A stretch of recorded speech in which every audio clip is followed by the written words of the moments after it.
Every single day that we wake up, we have been gifted the opportunity of choice. You can choose to be happy or you can choose to be sad. I don't care what your situation is. You should never allow your situation to define who you are as a person. The outside is the physical manifestation of what goes on inside the brain. Things do not just happen. No one just rear-ends your car. You don't just become broke. Broke is a mindset. Things don't just happen. Your pocketbook is not just below balance or on zero. You're not just just by chance you're just overweight. Things don't just happen. Your words can trip you. What you say can cause you to stumble. It can keep you from your potential. You're not snared by what you think. Negative thoughts come to us all. When you speak them out, you give them life. That's when they become a reality. When you say, I'll never get back in shape, it becomes more difficult. You just made it harder. When you say, I never get any good breaks, that stops the favor that was ordained for you. If you say, I'm not that talented, I don't have a good personality, that is setting the limits for your life. That is calling in mediocrity. So the recognition that negative thinking and unhappy states actually do nothing to change anything. If anything, they make it worse.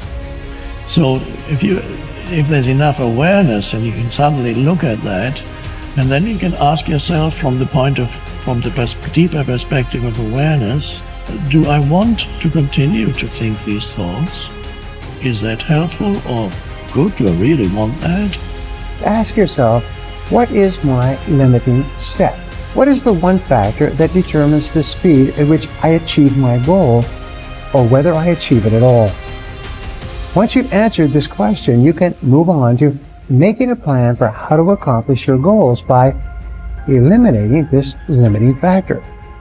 Your ability to identify your limiting step is one of the best demonstrations of your intelligence, and your capacity to eliminate this limiting step is one of the best demonstrations of your overall competence in achieving anything you want. It's our thoughts that are manifesting this world. Now you could say that's a spiritual thing, and now I say not only is it spiritual, now it is fundamental basic science of the universe.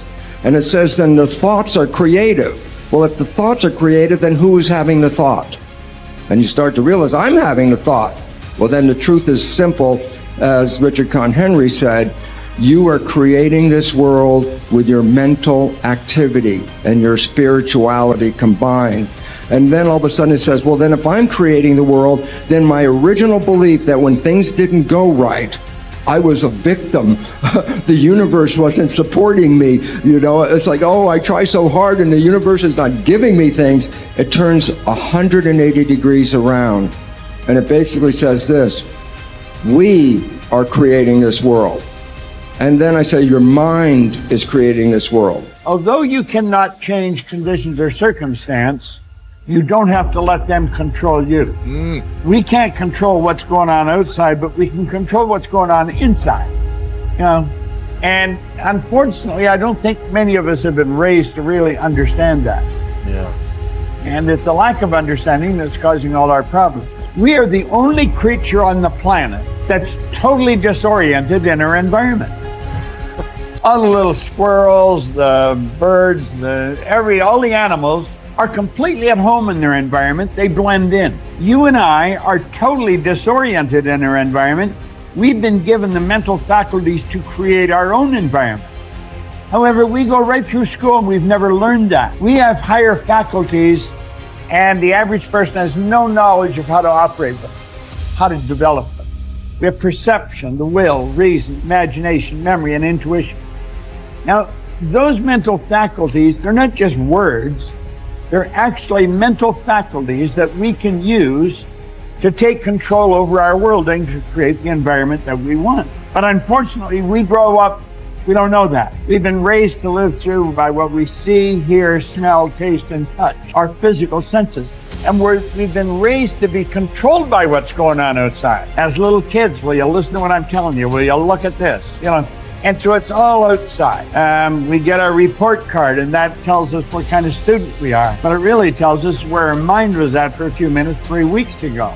Got nothing to do with who we are. So I think we're raised in ignorance, actually. There's a very small percentage of the population that have a reasonably clear understanding of who they are and what they're capable of doing. But the ones that do are in the minority. People think that the purpose of memory is to remember the past, and that's not the purpose of memory. The purpose of memory is to extract out from the past lessons to structure the future. And that's the purpose of personal memory.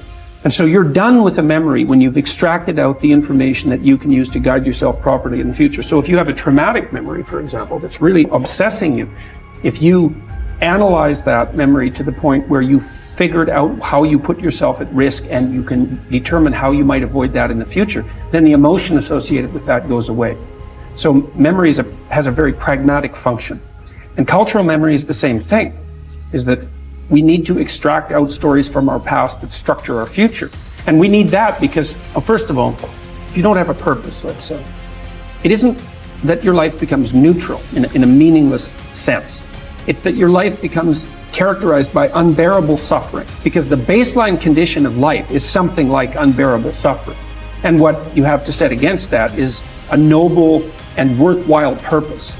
And hopefully your determination of that purpose is buttressed to some degree by the wisdom of the past, because you can't conjure something like that up on your own.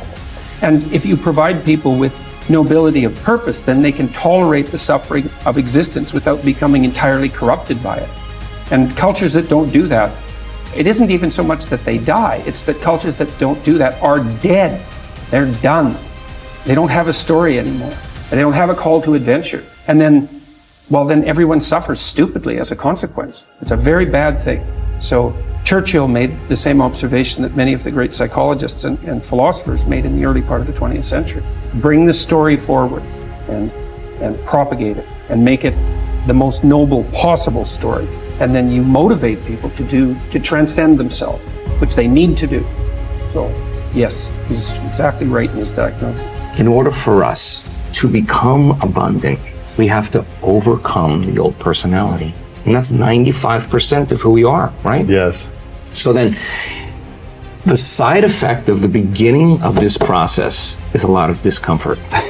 It is a lot of discomfort because you're stepping outside the known into the unknown, and now you can't predict. It's scary. No, you'd rather hold on to your lack. The pain, the suffering. Rather tell the story of that. At least it makes you feel something that's familiar. Mm-hmm. When you step outside and you're saying, I'm not going to complain about money any longer. I'm not going to complain about I don't have any. I'm not going to judge other people who do. I'm not going to say I can't. I'm not worthy. It's never going to work. All those things got to go. I'm not going to feel lack. I'm not going to feel unworthy. I'm not going to feel separation. I'm not going to feel resentment. These are the things that are keeping my reality the same. Now it's no longer about abundance, about who you become. Mm-hmm. The most successful people are long-term thinkers. They look into the future as far as they can to determine the kind of people they want to become and the goals they want to achieve. They then come back to the present and determine the things that they will have to do or not do to achieve their desired futures. This practice of long-term thinking applies to work, career, marriage, relationships, money, and personal conduct. Successful people make sure that everything they do in the short term is consistent with where they want to end up in the long term. They practice self-discipline at all times. You see this willingness to sacrifice in people who spend many hours and even years preparing, studying, and upgrading their skills to make themselves more valuable so that they can have a better life in the future rather than spending most of their time socializing and having fun in the present. Your ability to think, plan, and work hard in the short term and to discipline yourself to do what is right and necessary before you do what is fun and easy is the key to creating a wonderful future for yourself. Your ability to think long-term is a developed skill. As you get better at it, you become more able to predict with increasing accuracy what is likely to happen to you in the future as the result of your actions in the present. This is a quality of the superior thinker. The common denominator of success was that successful people make a habit of doing the things that unsuccessful people don't like to do. And what were these things? It turned out that the things that successful people don't like to do are the same things that failures don't like to do either. But successful people do them anyway because they know that this is the price they have to pay if they want to enjoy greater success and rewards. Successful people are more concerned with pleasing results, whereas failures were more concerned about pleasing method. Successful, happy people were more concerned with the positive, long-term consequences of their behaviors, whereas unsuccessful people were more concerned with personal enjoyment and immediate gratification. The top people were those who were more concerned with activities that were goal-achieving, whereas average people were more concerned with activities that were tension-relieving.